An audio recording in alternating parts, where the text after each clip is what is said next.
여의도맨션 구독자 여러분 안녕하십니까, 박정호입니다. 안녕하십니까, 조피디입니다. 형님, 형님도 아시겠지만 제가 뭐 이런저런 일 때문에 지방에 갈 일이 많아요. 그렇지. 근데 지방에 가면은 지방 부동산 있잖아요. 너무 걱정 많이 되더라고요. 왜? 빈집하고 그리고 간간히 이제 뭐 폐교들도 좀 보이고요.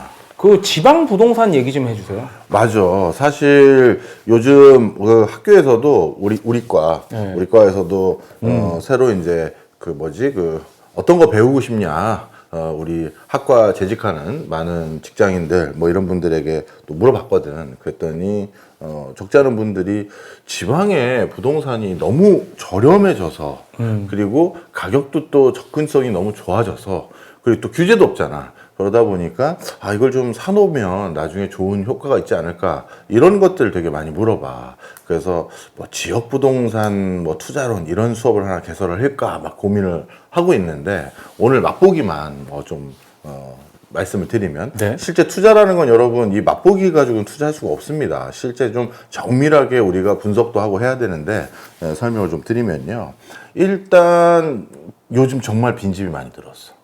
그래서 이 빈집이 우리보다도 먼저 빈집이 지역에 많이 생긴 이런 나라들이 결국 어떻게 했고, 그리고 그 빈집들을 산 사람들은 만족했는지 아니면 수익은 어떻게 실현하고 있는지 뭐 이런 게 중요한 거 아니겠어요? 네. 그래서 이제 그걸 하나씩 말씀을 드려보면, 일단 전 세계적으로 우리 서울과 같은 또는 수도권과 같은 곳이 아닌 곳은 지금 빈집이 대거 늘어나고 있어.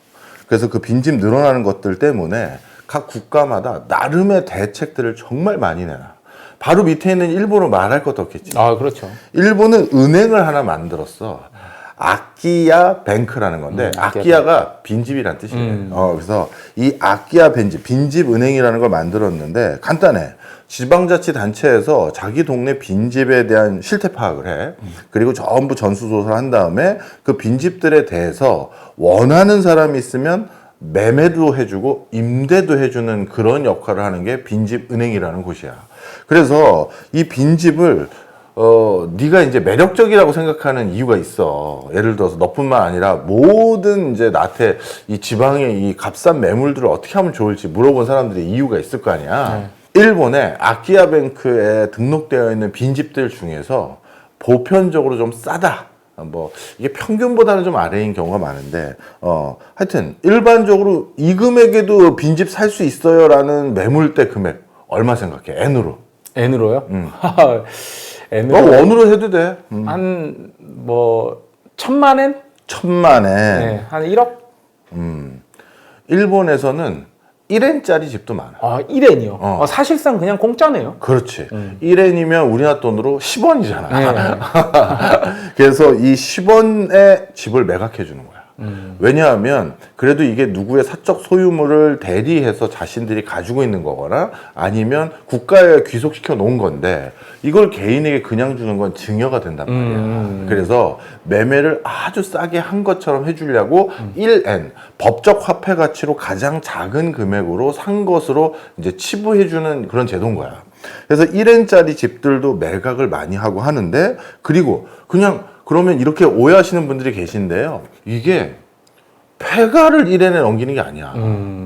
나름 골조나 전체 틀도 나쁘지 않은데, 그래도 사람이 안 살면 좀 티가 그렇죠. 나잖아. 그렇죠. 그래서 이 빈집 은행에서는 어떻게 하느냐.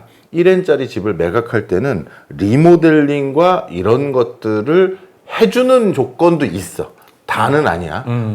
저희가 청소랑 도배, 그 다음에 이런 것도 일부 해놨습니다. 이런 조건도 있고. 도배장판 기본이죠. 그 아키야뱅크에서 또 이런 경우도 있어. 1엔짜리 집 샀는데 이놈이 다른 꿍꿍이가 있는 거야. 1엔은 돈도 아니잖아. 그렇죠. 그러니 어떤 사람이 있을 수 있냐면, 좀 똘끼 있는 사람도 이럴 수 있지. 내가 10만 원 가지고 어느 마을 전체를 샀어. 뭐 이럴 수 있잖아.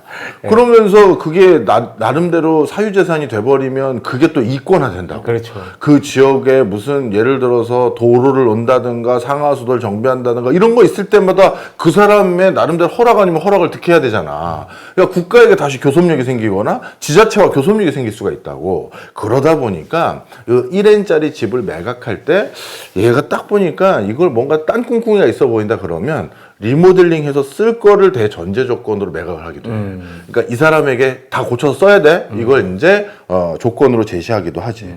그럼 도대체 이런 것들에 대해서 수요가 있느냐? 이제 중요하잖아. 만약에 일본에서 1엔짜리 집이나 아니면 1엔이 꼭 아니더라도 저렴한 지방의 빈집들의 수요가 있다면 누가 수요를 할 것 같아? 뭐 은퇴층? 은퇴층 일부 맞고요. 또 그리고 신혼부부? 신혼부부 이것도 많진 않지만 맞아. 그리고 또 마지막이 그냥 젊은 층들이야.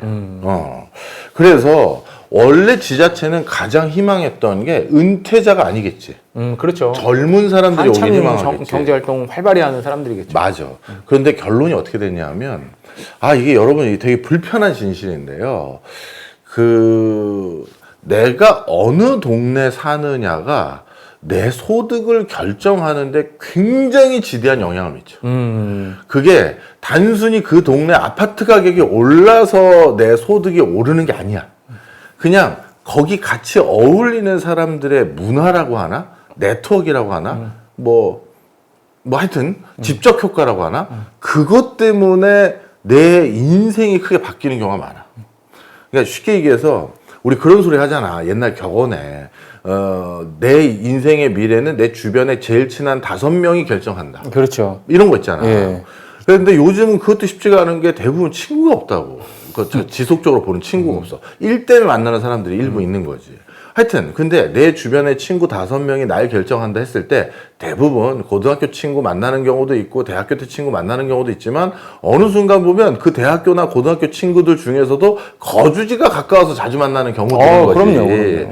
그러면 또 다른 표현을 하자면 결국 내가 어디 이사 가면 또는 어디서 오래 살고 있으면 그 동네 주민들하고 같이 어울린다는 거잖아. 바로 그 동네 주민들이 나의 중거 집단이 되는 거야. 그래서 그 중거 집단이 어떤 라이프 스타일을 선호하고 살아가느냐에 따라서 소득, 사회적인 어떤 상황, 그 다음에 전반적인 가치 판단이 같이 형성될 가능성이 많다라는 거지. 근데 대표적으로 이제 오늘 소득을 가지고 말씀드리면 지역에 청년들이 내려갔다고 쳐봐.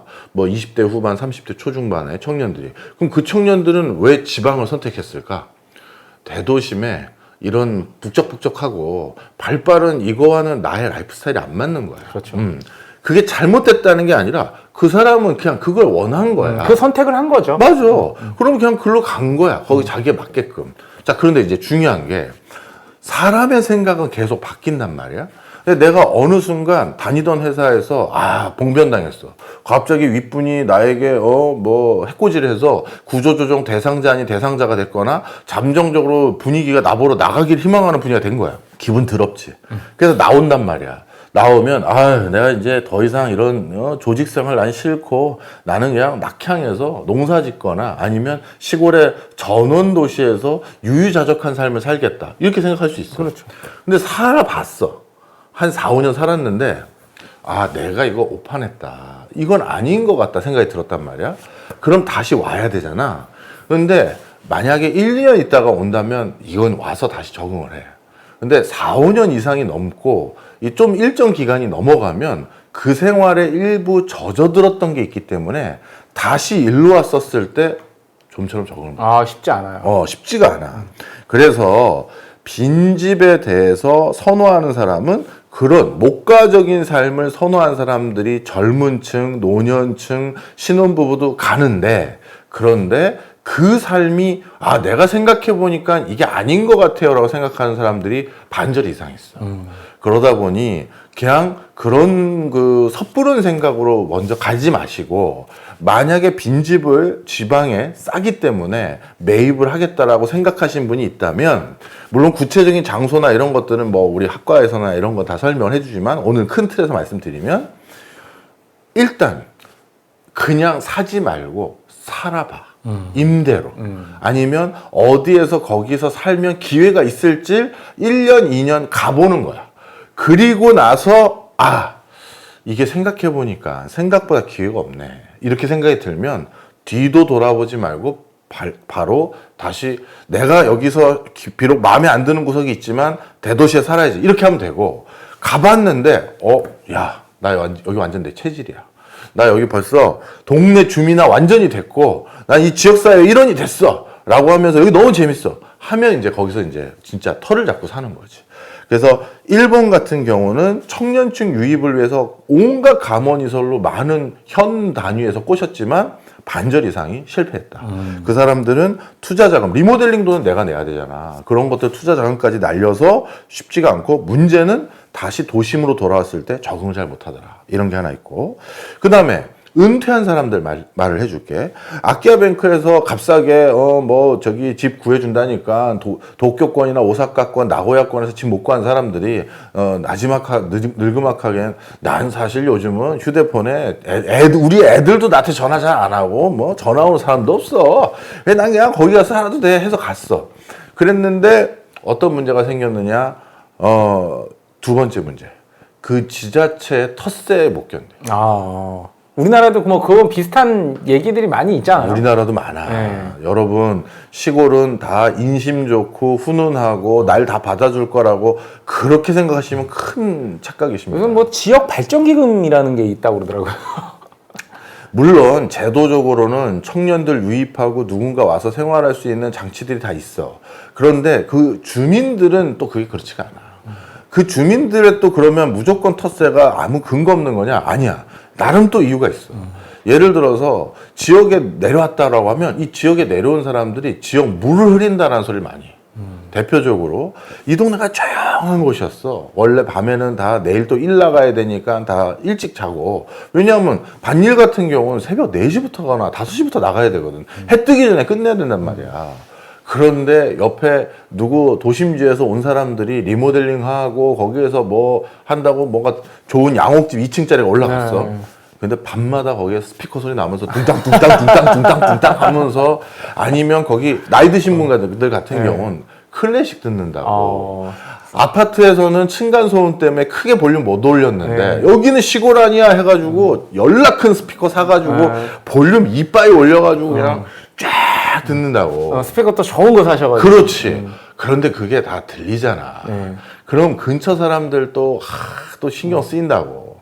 그런데 또 나름대로 또 주말 농장 같은 마음으로 밭 일군다고 옆에 밭도 좀 사거든. 그런데 원주민과 이주민의 밭일하는 작업은 딱 보면 티가 나. 뭔 티가 날 것 같아요? 이게 생계를 위한 것이냐 취미냐 뭐 이런 그것도 차이. 있는데 지나가다 보면 그건 우리 확인이 안 되잖아. 뭘로 하냐면 이주한 사람들은 밭일할 때 반드시 선크림을 발라. 하얗게 선크림 싹 바르고. 그러니까 취미네, 취미야. 네. 그런데 원주민은 그렇지 않아. 선크림 언제 발라요? 그래서 물론 이주해서 밭농사 지어서 또 생계하겠다는 분은 또 안 그런 사람도 있지만 그것도 또 이게 또 갈등의 골이 생겨. 본인들이 보기에 원주민들이 보기에는 이 딸기나 이 고구마나 이 가지가 쉽게 얘기해서 품질이 떨어지는 거야. 이 정도는 받아줄 수가 없는데 농협 와가지고 대부분 농협에서 다 사준다고 생각하거든. 농협에서 재배만 하면 돼. 우리나라는 농협에서 다 사서 팔아주거든. 근데 농협 직원도 웬간해야 사주지. 그러면 이제 그거 애써 재배한 사람 입장에서는 그렇게 생각 안 하지. 아니 쟤랑 나랑 똑같이 생각하는데 이게 텃세다. 내 거만 받아주지 않는다. 이런 생각도 있단 말이야.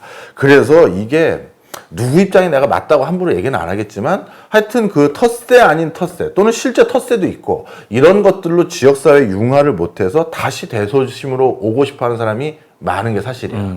그런데 이 시기를 조금만 또 늦추면 어떤 문제가 생기는지 알지. 우리나라도 최근 15년 정도 서울 집값으로 따지면 예를 들어서 서울 집 팔았어. 그래가지고 나 그냥 시골에 내려간다. 그래서 너 만약에 내려간다면 어디 꼽을 거야? 저는 바다 보이는데. 바다 나도 좋지. 네. 그럼 우리 둘이 해남 갈까? 아니 목포? 약간 너무 멀지 않아요? 너무 멀나? 저는 동쪽으로. 동쪽. 강릉 좋지. 속초 강릉. 네, 그렇죠. 속초 강릉 갖다 쳐. 그래서 해안가 근처에 약간 그 고랭지 농업할 수 있는 그런 텃밭도 사고 약간 위에서 이제 바다 쫙 보이는 그런 걸 둘이 샀다고 쳐봐. 그럼 이제 거기서 살았는데 한 5년 살다 보니까 그것도 더 불편한 진실인데 바다를 오랫동안 보고 사는 사람들은 상대적으로 우울증이 더 높고. 그런 얘기들 많이 있어요. 그래서 우리 둘이 형 이거 아닌 것 같아요.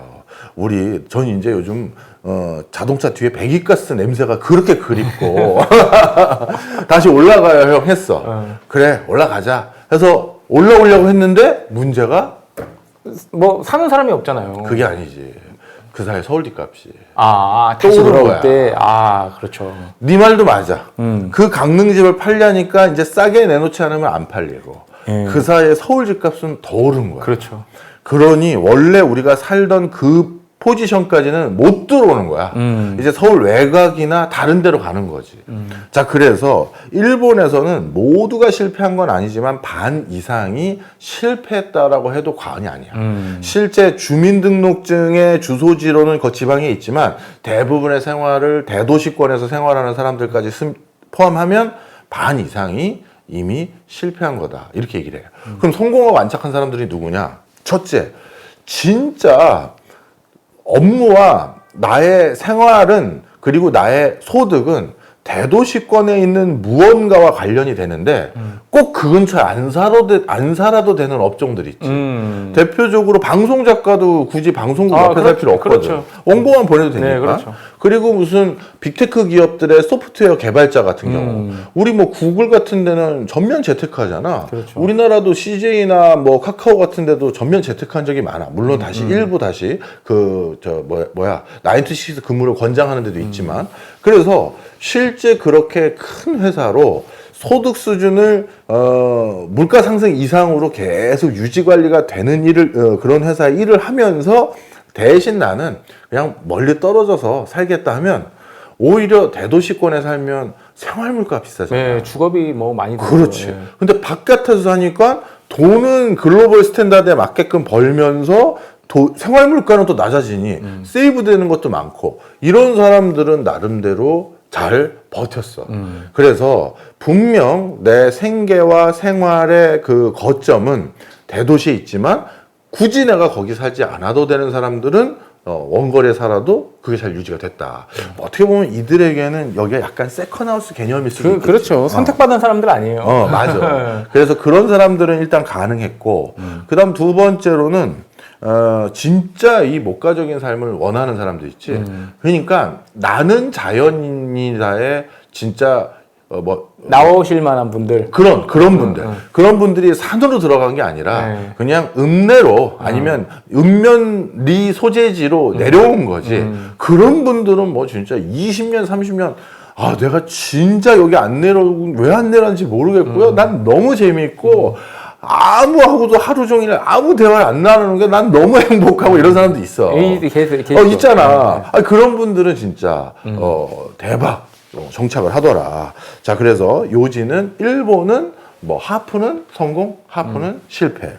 그러니까 우리나라도 지금 빈집값들이 점점 떨어지고 지자체에서 지원책들이 하나씩 나올 텐데 여러분들 이거 무작정 싸다고 생각하시면 안 되고 이런 흐름들 꼭 기억하셔야 되고요. 반대로 미국 디트로이트의 빈집들이 또 문제야. 그럼 디트로이트가 자동차 산업이 붕괴되면서 거기도 진짜 사람들이 대거 다른 지역으로 이주했거든. 그래서 디트로이트의 주소지를 둔 사람들 중에서 80%가 타 지역으로 이주를 했어.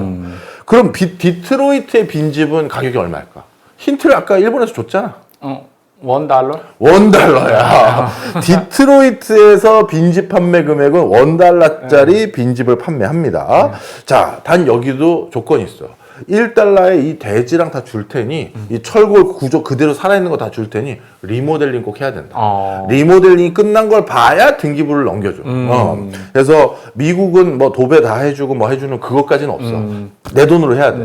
해야 마지막 확인했고 오케이 하고 이제 등기부 넘겨주는 거지. 도시 미관을 고려한 정책이죠. 맞습니다. 그리고 또 중요한 얘기 해줬다. 형이 하나 빼먹을 뻔했는데 빈집은 가장 큰 문제가 사람들이 안 사니까 관리가 안 되잖아. 그렇죠. 그럼 지붕 슬라브가 일본이나 이런 데 태풍 불면 휙 날랐다가 그렇죠. 휙 그 철골 구조물 날아다니다가 여기다 탁 찌르면 이거 어마어마하잖아. 그렇지. 위험하죠. 그래서 무조건 리모델링을 강제한다라고 봐도 되는데 자, 그래서 이 리모델링 그러면 그건 내 돈으로 해야 되느냐? 아니야. 리모델링 한 돈은 또 세금 지원해줘. 그래서 그런 여러 가지 것들이 있는데 자, 결과가 어떻게 됐느냐? 여기는 어떻게 됐을 것 같아요? 미국이랑 일본하고 결정적인 차이가 있잖아요. 일본은 이제 고령화되고 있는 나라고 또 인구가 감소하고 있는 나라고 미국은 아직은 아니죠. 예, 미국은 또 아직은 아니니까 그런 데서 좀 차이가 생길 것 같아요. 미국은 좀 상황이 좀 더 좋아요. 안타깝게도 100% 좋았다고 하기는 약간 애매모호해.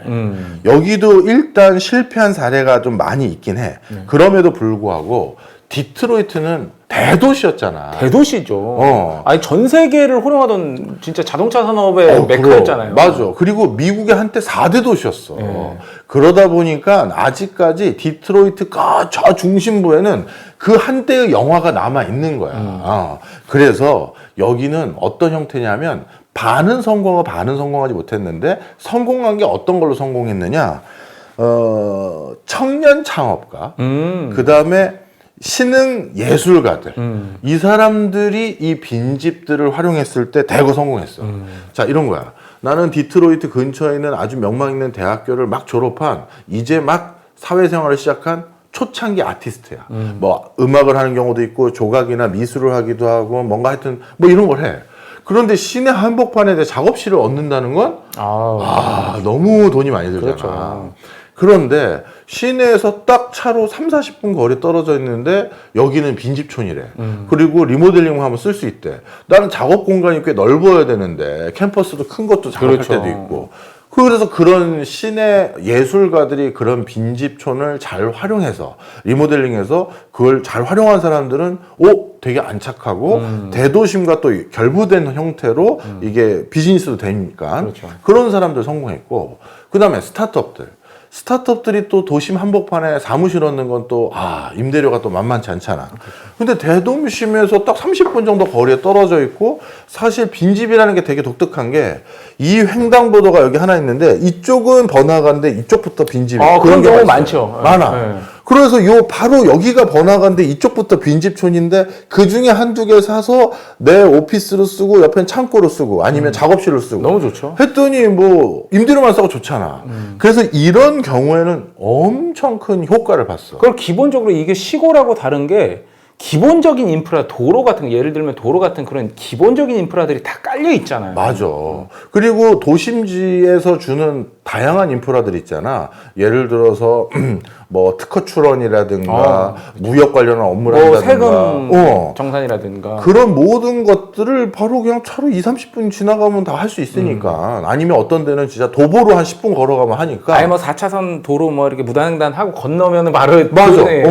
그러다 보니 이거는 해볼 만한 곳이지. 자, 그러면 디트로이트의 저기 $1 빈집 프로젝트는 다 성공했느냐? 아니야. 반은 또 실패했어. 여기도. 이유가 뭘까? 그 빈집촌들이 일부 이런 슬럼화가 된 거야. 그러다 보니 거기에서 몇 사람이 선도적으로 리모델링해서 뭘 하려고 하더라도 밤에 흉흉하고 무섭고 뭐 이런 것들 때문에 이것도 완벽하게 성공한 사례라고 보기 어려워. 그래서 디트로이트의 $1 주택도 완벽한 성공이라고 보긴 어렵다.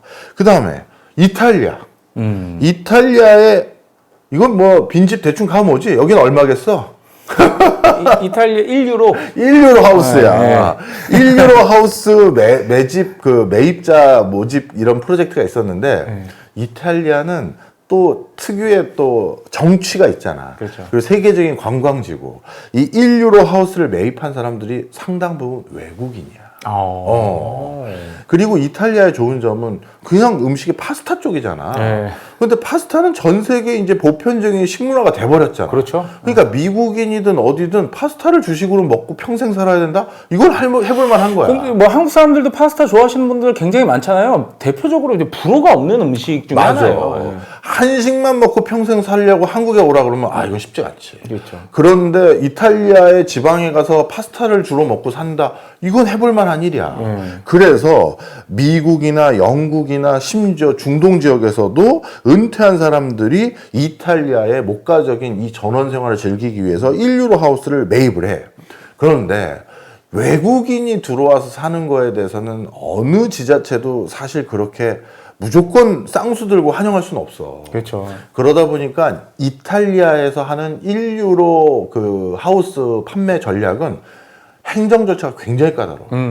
이 외국인이 전에 뭐 했던 사람이고 여기 왜 매입하려고 하고 앞으로의 계획은 뭔지 이런 것까지 꼼꼼히 봐. 아, 그럼 당연히 그렇게 해야 된다고 생각해요. 맞아. 네. 어떤 사람은 기분 상하지. 당신 학교가 어디 나왔어요? 뭐 아니면 직업이 뭐였어요? 전 나라에 있었을 때 뭐 소득이 얼마냐, 맞아. 소득세 신고한 거부터 시작해서 뭐 돈이 진짜 없어서 들어오는 거라면 그거 받아들이기 쉽지 않잖아요. 맞아. 그래서 이런 것들 때문에 그런 행정 절차는 까다롭게 하는 건 이탈리아도 특유하게 그 뭐라 그럴까 지방에 텃세들이 있거든. 그래서 그 텃세 때문에라도 하여튼 이건 까다롭게 하는데 외국인 수요가 열나 많아. 아, 인기 진짜 많을 것 같아요. 사실 너도 나랑 예를 들어서 네. 우리 명성 PD랑 셋이 갑자기 형이 야 내가 이제 대학도 은퇴했고 그냥 우리 이탈리아에 4개월 가서 살면서 거기서 유튜브야 어디서나 할 수 있는 거잖아. 그렇죠. 거기 그냥 우리 그 와이너리 하나 내가 조그만 거 샀어 1유로로 그 안에 스튜디오 하나 쓰고 여기 와인 뭐 오크통들 잔뜩 뒤에 배경 멋있을 거 아니야. 거기서 우리 한 반년 그 유튜브 하면서 거기서 지내자면 너 갈 거야 안 갈 거야? 아, 제목만 시칠리아 맨션으로 바꾸면 돼요. 저는 뭐 나폴리 맨션으로 바꾸든가. 그러니까 네. 우리 안 갈 리가 없잖아. 그렇죠. 그러니까 외국인들이 여긴 선호도가 있는 거야. 네. 디트로이트 가서 살라 이건 안 가지만. 네. 그래서 엄청 많이 가. 근데 여기서 또 하나의 단점이 있어. 여기도 당연히 빈집을 분양할 때 리모델링해서 살도록 권고할 거 아니야. 그렇죠. 안 그러면 1유로에 집 뭐 5만 채 사거나 아니면 진짜 뭐 만 채 사가지고 이 지역 다 내 땅이고 여기 함부로 못 지나가고 이런 텃세 부리면 안 되니까. 마피아 찾아오는 거 아니에요? 외국인이 그럴 수도 있겠지. 자, 그런데 여기 리모델링에 문제가 있어. 그 동네의 풍광을 유지하는 걸로 리모델링을 해야 돼. 그런다. 뭐 우리- 지붕 색깔을 맞춘다거나. 맞아. 붉은색 지붕에 벽 색깔을 맞춘다거나. 지중해식 벽 색깔 해야 네. 되고 그 물성 벽돌 물성도 똑같은 걸 해야지. 너만 통유리로 모던하게 갑자기 여기에서 그거에서 짓고 살겠다고? 너 그러면 안 돼. 이렇게 그렇죠. 되는 거야. 이탈리아 그래서 그 목가적인 그래서 지중해 근처는 그 도시 전체가 하나의 미학이잖아. 그렇죠. 그걸 해치는 형태로 리모델링 하는 건 절대 허용 안 해. 아니 우리 그 슬로우 푸드 슬로우 시티가 시작한 데가 이탈리아예요. 맞아. 네. 그런 이탈리아 사람들 저는 나쁘지 않다고 생각해요. 네. 그래서 그런 전반적인 미관 풍광을 일치시키는 형태로 리모델링 하는 거를 권고하는데 이게 수천 유로, 수만 유로까지 돼요.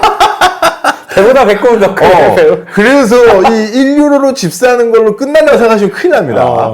그게 그 전통적, 우리로 따지면 청와대 기와나 아니면 경복궁 기와 사야 되는 거야. 그렇죠. 뭐 청기와 이렇게 구운 기와로 해야 된다.